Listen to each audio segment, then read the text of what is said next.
GM everyone. Welcome back to another episode of Touchgrass Podcast. This is a special one for me because me and Rachit used to work with Railgun back in the day, when I think a couple of years back. And we have Alan from Railgun. You all know that privacy has been, one of the biggest themes of this year, and everyone's excited what it's be for next year as well. And when it comes to Ethereum privacy, the first project you think of is Railgun. And today we're going to deep dive into what they're building, what's the current landscape of privacy, and what's to come for next year. Welcome to the show, Alan. How are you? Oh man, I'm great. If I were any better, I'd be twins. Things are going good. Long time no see. Yes, sir. Before we get into it, why don't you give a quick intro about yourself and your background in the space, how you got started, Railgun? Yeah. So I started out in the crypto space, just doing trading, right? Kind of a more boring finance background, professionally, and started trading. Started out in just regular stocks, but that eventually led down a rabbit hole towards crypto. And eventually into DeFi, right? And what really got me into privacy was becoming really aware of Etherscan. It became really obvious early on that that's not really a great thing, that people can just take and look at your to look at your balance. And so what got me into privacy was really just that, transacting with people that I knew peer to peer, and then doing that really cute thing that you do, which is go on to Etherscan and then proceed to judge your friends based on their wallet balances. It's That's sort of what led me down the rabbit hole, and it's crazy to think about, but I've been contributing and researching Railgun for almost 5 years, which is wild. In dog years, I'm about to retire, I guess, but yeah, I'm excited. I think it's a great project. Railgun, for people who don't know, who are listening, is a suite of smart contracts that exist on Ethereum and other EVM chains, that allows you to create a private 0ZK address, and then from that you can take and do DeFi stuff. Awesome. You know, let's dive into that, right? Like you've been building, I don't know, since 2021. It's been 4 or 5 years, and it's kind of been like a slow grind growth. And privacy has not been, in the spotlight for so many years. And you guys kept building, and you kind of had this breakout moment this year with, all the privacy kind of coming into the center stage. Talk to us about the journey so far and finally kind of having a breakout moment this year over the last couple of months, I would say. Yeah, Railgun started out of basically as like a bit of research in late 2020, and it was basically it basically started out because it was very obvious that standard like mixers aren't going to be good enough for on-chain privacy. Like they just won't be sufficient. Many of them at the time and even still today rely on fixed denominations, so things like depositing 0.1, 110, and 100 ETH or something like that. And while I certainly don't have the latter, I don't have an exact balance of ETH, right? I also have other tokens and shit coins, and I have NFTs and LP positions and Uniswap and things like this, right? And the market has grown to be much more than just one simple token. It's a myriad of tokens that don't really fit into that kind of single token pool solution. And so the project, when it got started, was like, hey, anything that you could do with a public address, you should be able to create a private address and do that too, right? And so mixers suck, and you should be able to do more with a private privacy mechanism in Ethereum. And so people got cracking on that. 2021, there was a beta that came out. It was pretty cool. There was a V1, and subsequently now there's a V2, call it. And over time, it's been like a long-term iterative research project for people who are continually researching not only the core contracts, but sort of these like satellite projects, like the team that's building that railway wallet terminal, for example. There's another wallet. Kohaku now. I'm sure we'll talk about that at some point here in the podcast. But over time, it's really always been a slow burn. The reality is, Railgun's really complicated. Just looking at the SDK, it's something like 500,000 lines of code, and the smart contract is at the exact limit for smart contract size for Ethereum. It's a big project. It's very, very hard. We're taking a public immutable blockchain and doing things to it that it doesn't really like, or maybe that's a bit of a stretch, because it's within the confines of the computation that's allowed on Ethereum. But suffice it to say, it's not just a regular swap protocol. There's a lot going on under the hood, and so that sort of research takes time. And if we looked at the project, there's been a couple of like really great things have happened through the years, right? Whenever a Railgun transaction, I guess whenever we first started hanging out, KG, it was like 22. Like a Railgun transaction, if gas was high, would be like $170. I mean, it was insane, right? No one wants to do that, right? No one wants to do a $170 transaction. People did. Some people used it and tested it and had fun with it, and got feedback and that sort of thing. But there was research to drive that down. EVM got better, Ethereum upgraded, and now today, a Railgun transaction is like 11 cents, right? And so I think that like this slow grind and all this research has sort of like allowed it to really flourish over the last 2 years. So like 2024 was like a banner year for Railgun, right? It was really, really huge. The multiple at which the TVL and transaction throughput grew was quite insane.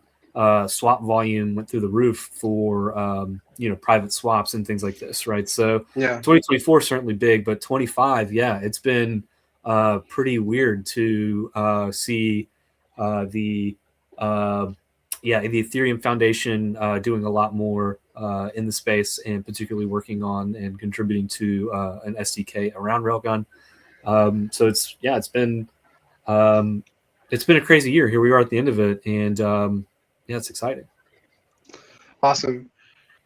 I would say, like, you mentioned TVL. I mean, we'll talk about your relationship with the Ethereum Foundation. That's pretty important. I want to kind of understand, and I think many people, when they look at TVL, when it comes to privacy protocols, they usually misunderstand it compared to something on a DeFi money market or something like that. Can you explain, like, how does growing the TVL help the privacy layers, like in terms of security? What's the dynamic between security and TVL? Like, more TVL, does it enhance security? What's the sauce there? Yeah, so good question. So TVL basically is, I would say, mostly an indicator of trust, right? The more TVL a project has, and the longer it sustains it, like perhaps the more trustworthy it is, right? People know and use Aave because it's huge. What's the TVL of Aave right now? Like $7 trillion or something insane. Like it's huge, right? And that's sort of like indicative of it like ossifying into like a trusted state. The same thing sort of like applicable for Railgun, but there's also another dynamic there for Railgun as well. See, what's happening mechanically is users are depositing into a private address within the smart contract, right? So they have their own private little safe, if you will, and they can put money in it and transact with it. They can have their ERC20s, their NFTs, whatever it is, right? And they could transact those, isolated balances. But in order for there to be a dark forest, if you will, for people to obfuscate their transactions or sort of like hide amongst the other users of the protocol, there has to be other users of the protocol, and they have to be equal or larger size than you, right? So, today I think like the protocol does something like $300 million to $600 million in transaction volume a quarter. And that's really quite healthy for most average users. That allows them to do, a transaction of $10,000 or something like this, and have a pretty good privacy set. And so like privacy and TVL sort of, go hand in hand. And that's sort of where like I would argue like the moat for these contracts really is like over time, like this compounds on itself, right? As the TVL grows, as the transactions grow, and more transactions happen, that privacy set increases, right? And so the amount of privacy that you're afforded by the protocol is really quite great. It's sort of like probably in part, back to slightly earlier in our discussion, why it took so long for the protocol to gain a lot of traction, right? If there's $100,000 in the smart contract, and historically there's only been $1 million of transaction volume, it's really quite hard for people to use. But now, you see things like Vitalik putting 1,000 ETH in Railgun and disappearing off into the ether. So yeah, it's definitely got something to do with it. The more TVL, the better. Is that sort of the first like, as a founder, when was the first moment in Railgun's history where you're like, okay, this is pretty legit? Like, what we're building is a use case, and people are adopting it. Was it when Vitalik started using it, or like when was that moment in your history? Yeah, I think like really early, whenever the beta contracts worked, I thought that was really neat, right? Because ultimately, when you look at these kind of things, you're out to privatize like 4 things, right? That is the sender, the recipient, the token type, and token amount, right? And so the beta contracts accomplished all but sender privacy really well, right? Someone has to pay gas for Ethereum. That's how these systems work. And so once the broadcaster client came out and people could like take and use broadcasters, I was like, okay, yeah, this is really, really sick. Another thing that I thought was really cool is like we wanted it to, people who were researching the protocol, they wanted it to be more than just a transaction system. They wanted to do DeFi. Whenever it started doing swaps, and then like unlocking beefy vaults and things like this, I think like product market fit is sort of like a misnomer that we sort of fall in crypto and say people say like when the project reaches product market fit, and product market fit isn't like an end state, right? It's more of a mirror of the project at a given time, right? It's a reflection of like the state of the protocol at some moment, right? And so currently, it has reasonable product market fit for people like Vitalik, who are whales trying to privatize some ETH or something like this. But there's still so much more to do, right? There's research. We demoed multi-sig and hardware wallet support in Argentina at DevConnect, which were huge multi-year unlocks. And so I think that like it's still a constant iterative process, right? I still think it's great, right? It's good now, right? But it can continue to be better, and I think that that's going to be by people who write code and do the research. But until it's like baked into like every wallet out there, it's not. Maybe like the win will be like it's in MetaMask or something. I don't know, like.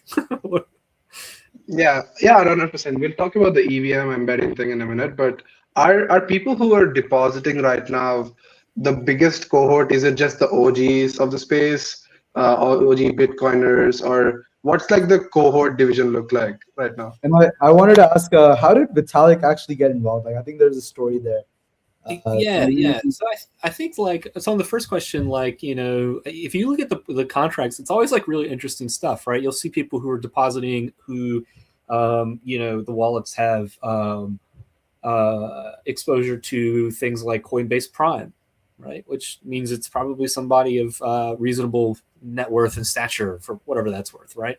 You'll see people who are obvious and labeled like Vitalik, and that's really cool too. But also like you'll see a lot smaller use cases, where it just looks like every average day Joes who are trying to have privacy and things like this. And so I think it's really sort of built for anybody at this point. And luckily the gas market for Ethereum has really gotten quite great, right? And so it's a couple of cents to do a Railgun transaction on Ethereum. And this sort of like lowers that barrier for entry. So now people can do $50 transactions or something like this and it not be a big deal. So it's really sort of been interesting to see like the average shield size sort of dwindle down, because that means like at least in my best estimation, like adoption's happening to I guess like normal people, right? Like us. You know, I didn't participate in the Ethereum ICO, so I'm not rich, but and then, you know, as for, you know, Vitalik, it's been really interesting to you know, be chatting with people like him. It's really bizarre because it's not somewhere I thought I would ever be. So you sort of have like these, you know, occasional moments where it's like, wow, that's really weird, you know, like Vitalik's talking about a thing that, you know, I've researched and contributed to for many years. That's pretty rad, right? And so it's just sort of been like a bit of like serendipity and happenstance that he come along, right? And, you know, then we see like more and more of like I guess like the Ethereum institutional side of things, right? You have like the EF who put out an initiative, people who are paying attention have heard of, called Kohaku. They have the privacy scaling and exploration team. There's grants that have been paid out to teams like ZK Knox to do hardware wallet research for things like Railgun and privacy pools and things like this. And so we're seeing like a real concerted effort to push towards privacy solutions in the space.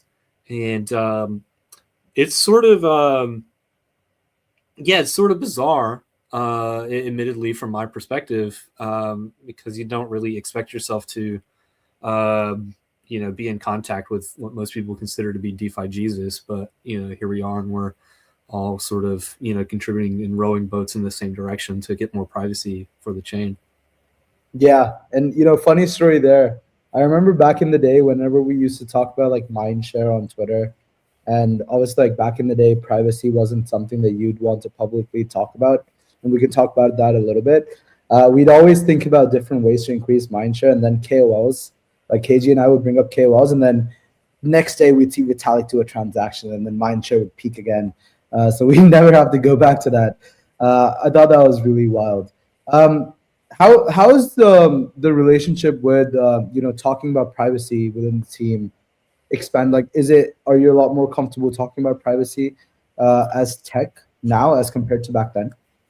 So I think that, like, yeah, I mean, certainly the atmosphere has shifted. You know, there's a really weird chilling effect, probably around 22, right? Which, you know, most people go and Google, everybody. Go look, you know, what happened in privacy in 2022. If you don't know, we'll save that for your ask ChatGPT.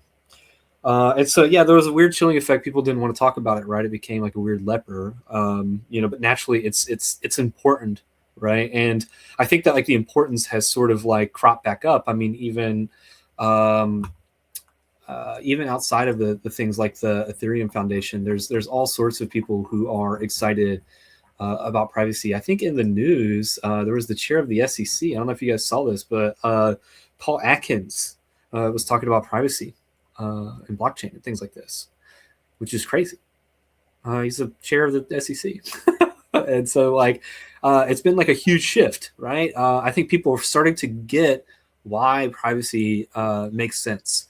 It's not, you know, bad actor juice. That's not what it's for. I would argue that it's very much so anti-crime. In a world of data leaks and security breaches of people's KYC and information, making sure that you have a way to maintain privacy against active and persistent threats in the Internet of Things is really, really quite important. Just from like an individual security perspective, let alone like a competitive advantage perspective, right? There's been far too many examples of people, you know, going and like labeling addresses of their competitors and saying like, these dudes are long from here, or like they've been accumulating this token, or whatever it might be, right? And so there's just so many actual boring reasons why privacy makes sense, and you know, not just on the transactional layer, but I think that like we'll start to see a lot more privacy stuff start to flourish. Even like Railgun handles transactional privacy great, right? I could send you guys tokens and no one's the wiser, right? Does that really, really well. I can hide my wallet balance on chain and do transactions in DeFi really quite beautifully in a way that, you look at Etherscan, you won't know it was me that did it. But there's other considerations. There's RPCs, right? And so whenever you talk to RPCs, there's some considerations there. Are you using a VPN? There's been a lot of research around Tor and like the onionization of RPCs. There's this really cool project, if you guys are into it, it's called Tor PC, or I'm sorry if your project, I'm butchering the name of it, but it's Tor RPC. Pretty cool. So we're seeing a lot more outside of just transactions, and I think that that's a really, really awesome thing to be excited about. And so, yeah, I would say that it's easier to talk about. More people are talking about it now, and we're starting to see like the whole like privacy stack start to fill out with like solutions and like competitive markets and ideas. 100%. And I think the next step is people actually using it. Like I think over this whole year, everyone's super interested about privacy. They think it's like the next big. It won't just be a meta, it'll be here to stay, and people actually believe in the tech and it's so important. But when you kind of ask them, like, when is the last time you used, let's say, something like Railgun or let's say Zcash, it's like they don't use it that much. It's not like the daily part of their on-chain stack. What do you think it'll take for everyone to use it and it becoming a common standard? Is it your integration with the Kohaku SDK and it being live on all EVM wallets? What do you think it'll take? Yeah, this is an interesting question. It's something I've thought about a lot because it's the magic sauce. If you know the answer, like it's tight. I think it's a lot of things, right? To sort of like abstract for a second, and we'll get to this question in just a second. But do you guys use VPNs? Yeah. Cool. Because sometimes I don't think we can access Polymarket or anytime in India, so I use it for that. Okay. Yeah. I use VPNs as well. I think it was really interesting to see like the proliferation of VPNs in the marketplace as like a privacy tech, and some of them aren't private, and maybe Express VPNs collecting all the data, or like who knows, whatever, right? But suffice it to say, it was a bit of privacy away from ISPs at least. And it was funny because that stuff sort of took over for like almost like not even like privacy reasons, right? People were annoyed with geofencing, right? Like what you just mentioned, right? I couldn't use something on the internet because like I've been geofenced out of it. And I think that's dumb. So I'm going to change where my geo is. You know what I mean? Like I want to watch what is it? Doctor Who on Netflix. So I'm going to put myself in London and stream Netflix from London, whatever, right? People had all these different reasons, right? And I think that like it was almost like a Trojan horse. And so I think that we could see like that sort of stuff come along as well. I'm not really sure what that Trojan horse could be, but like, it could be the case that like we see some sort of thing come along that like gives people like ulterior motives that aren't just like privacy related for like there to be like a heavy consequential push towards privacy tech. The reason why we have S at the end of HTTP isn't because like individuals using the internet really give a shit about SSL certificates. They care very little about that, right? People don't really actually understand it other than like when Chrome goes alert, the website you're trying to use doesn't have a valid certificate. But people got really wise and understood that people could man in the middle credit card numbers and things like this, and e-commerce wanted to be a thing. And so it might not even be like end users that make the decision, but like builders who recognize it as like something that's deep value in the space.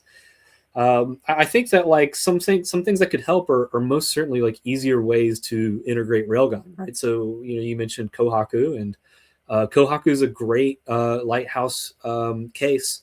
It's a fork of a wallet called Ambire, and it basically shows a really easy way to integrate privacy tools into a wallet. We've also people who are researching on Railgun more, directly, if you will, are sort of rebuilding the SDK that exists. You can go check it out if you want. It's on GitHub. It's open source called Railgun Reloaded. And it's sort of a rework of the SDK based on all of the things that we've learned, with 5 years of playing with it. And that sort of stuff will sort of like decrease that integration barrier for entry over time, right? As it gets easier and easier for people to do, it could be the case that they do more of it, right? And I think that that's probably like the easier short-term low-hanging fruit, right? Is to see like a Kohaku integration into, maybe Ambire does it first, right? Naturally, Kohaku is a fork of Ambire. Seems like the lowest hanging fruit, at least in my humble opinion. Get after it, Ambire, but that could trickle out into other wallets that are more, I don't know, mainstream. What are you guys using? Rabby? Are you guys Rabby guys? I still use MetaMask itself. Like people say that, I've been MetaMask using sucks or whatever. But I still use MetaMask. Yeah. Okay. I use a wallet called Frame. You guys check it out. It's pretty rad. And so like, yeah, these like wallets could integrate it as well, but it would probably take like some sort of haranguing from users, like for them to see the value, right? And so, well, I think time's going to tell, right? I mean, if the trend is there, right? Privacy is growing. 2024 was a huge banner year, like huge multiple over 2023 for Railgun as a protocol individually.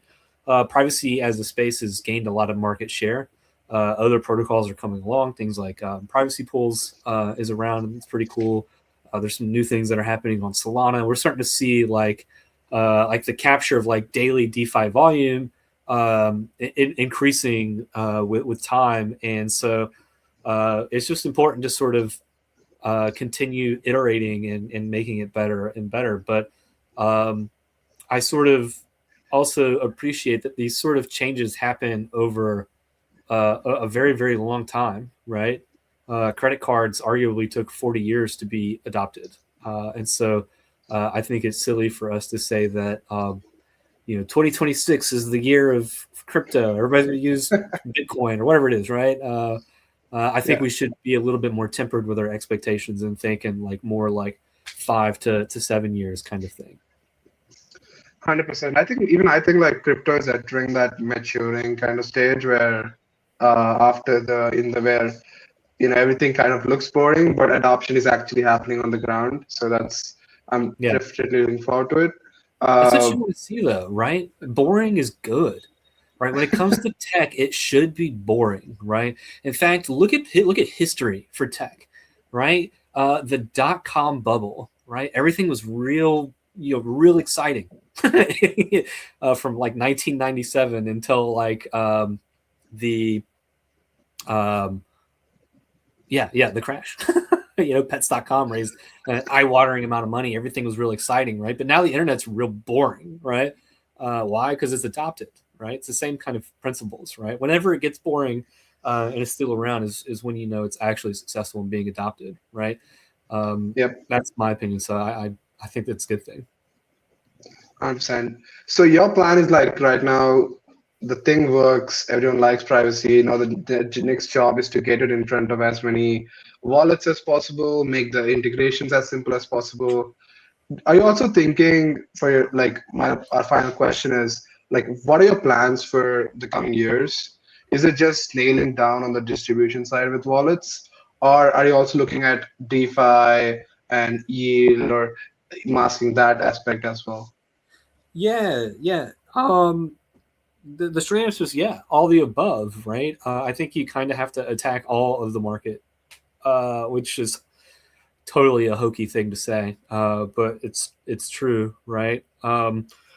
So like if we look at the coming years, and even like immediate 2026, I think that we'll see more and more enhancement of the Railgun SDK. Whether that be through contributing and trying to like brainstorm with the dudes doing Kohaku. We're starting to see Railgun Reloaded be a lot more feature complete. which these are like the SDKs. These are like the underpinnings of like all those things, right? You know, integrating into DeFi, into wallets, and this sort of thing, right? And so like a lot of the focus is on getting that sort of stuff right, and making sure that it can do all the things that people want it to do. People who use Railgun have been very clear and public about what it is that they want and need from the protocol. You know, Vitalik has been on record on stage, you know, saying like things like Railgun should have multi-sig support. Things like Railgun should have hardware wallet support. And it's true, you know, and so like if I had to like distill what the focus is, it's like, how do we make sure that when people have a 0ZK address, it can do anything that a public address can do, right? You should be able to connect your 0ZK address to Aave, right? You should be able to connect it directly to Lido and stake your ETH or whatever the hell you want to do, right? Go onto OpenSea and buy crypto dick butts.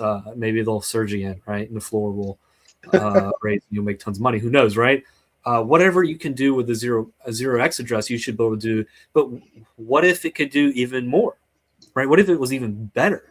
Right? That's when you start to like get more and more adoption, at least in my opinion. And so one of the cool things that we've been sort of playing with is this idea of like Railgun Connect. And this research is going really kind of swimmingly. And like the principles of it are really quite fascinating, where you can connect a Railgun address to any dApp at all and just use it sort of innately without an integration. But it can actually do more than that, right? It also can take and do like multi-app, like, you know, so you can take and like build your own multi-app, multi-call. So like you could, for example, build up a transaction that goes to Uniswap, swaps your DAI for ETH, and then you could go to the Lido front end and stake that ETH on Lido, right? And build up a multi-call and submit that all in like one big, pretty private transaction. And that's far more cool than like what a 0x address can do, right? It'd be more efficient, cheaper, and also private. And so I think that those sort of like wins and enhancements are the sort of things that we're sort of trying to stretch out to, you know. So how do we make it sort of on par with a public address, and then how we outstrip that, right? Because that's where you get people, right? Privacy isn't enough as like an individual value proposition, at least in my opinion. And so if it were even better than a public address, people couldn't help but use it, right? And so that's sort of like what we're after, right? And that's where the research is going to be. 100%. I think like the possibilities are endless, and that kind of just feeds into the flywheel that you guys have, and the kind of the fee model is so exciting. But yeah, Alan, we are at time. Thank you so much today.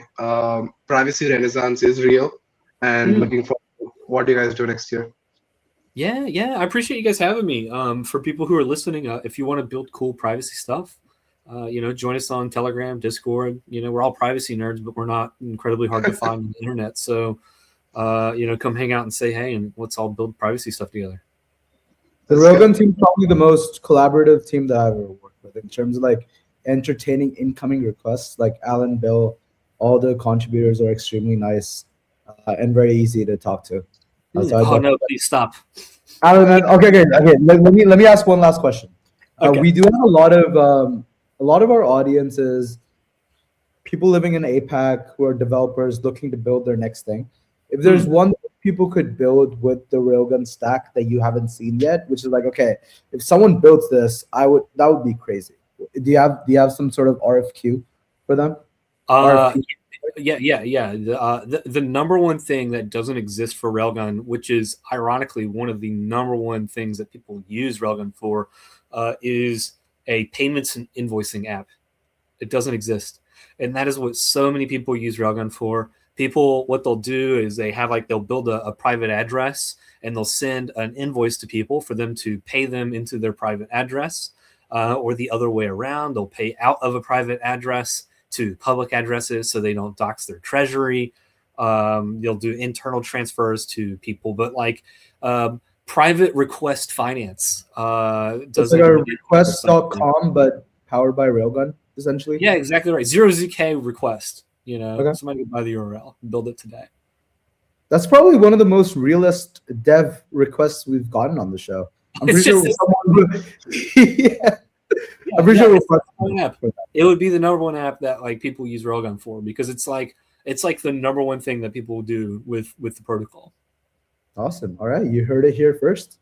Let's get out and build it. All right, Alan, thanks so much for your time. We're gonna have you on a lot. I feel like, as privacy sort of matures and you have all these new updates coming on in 2026, we're just gonna have you so many more times on the show. The first time is always special. But yeah, thank you so much for your time, and catch you soon. See, thanks guys. All right.